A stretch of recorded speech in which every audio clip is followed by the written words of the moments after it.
Hello, I am Isaac Newton, and I'd like to tell you a story about a period of intellectual ferment when the desire to understand the world led me and my contemporary, Gottfried Wilhelm Leibniz, to develop a new field of mathematics. We called it calculus, the mathematics of change and motion. It was 1666, and I, Isaac Newton, was a young man studying at the University of Cambridge. However, the outbreak of the Great Plague sent me back to my family's farm, Woolsthorpe Manor. It was there, during this period of forced isolation, that I made some of my most significant discoveries. One day, as I sat in the garden, an apple fell from a tree.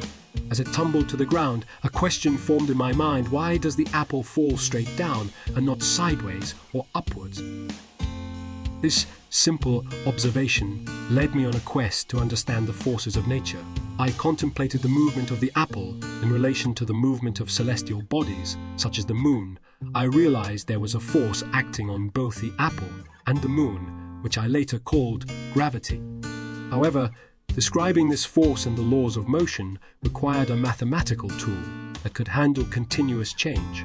Ordinary algebra or geometry couldn't describe the phenomena I was observing.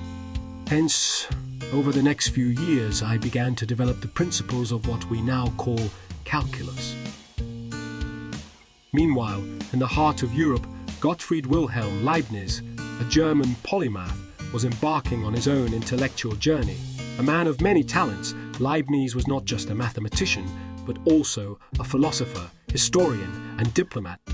His philosophical work was deeply rooted in the belief that the universe was a divine, harmonious machine, and he sought to create a universal language to express this harmony. His philosophical and logical inquiries eventually led him to develop the principles of calculus independently. His approach was different from mine. He saw calculus as an algebraic method, while I saw it geometrically. Despite our different approaches, we both arrived at the same fundamental concepts. We both recognized the necessity for a new type of mathematics that could describe the world in motion, a mathematics that could quantify change. And so, calculus, the mathematics of change and motion, was born not once, but twice, in two different parts of Europe.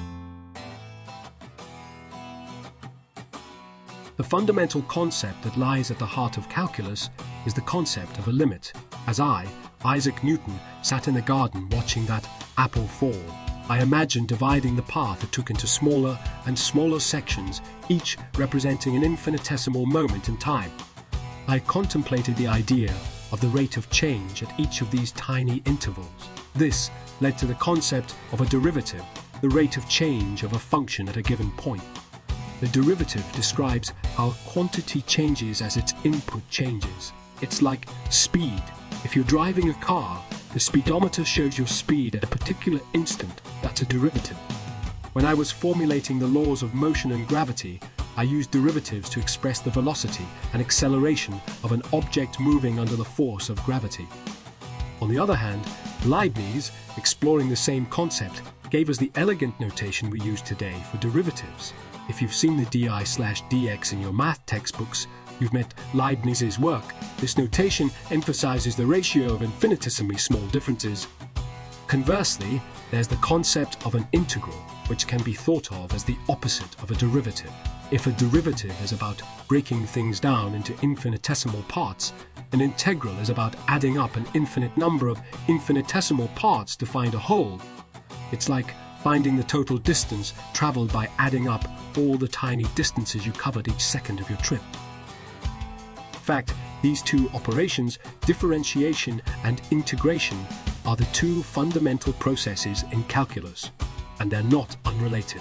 They are connected by a beautiful result known as the fundamental theorem of calculus, which asserts that differentiation and integration are reverse processes of each other. This relationship provides a way to compute many integrals directly by using antidifferentiation.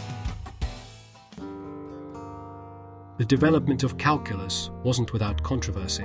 A bitter dispute arose between my supporters and those of Leibniz over who was the true inventor of calculus.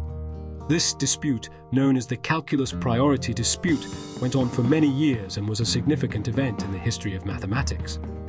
Yet, it's important to note that both Leibniz and I developed our ideas independently.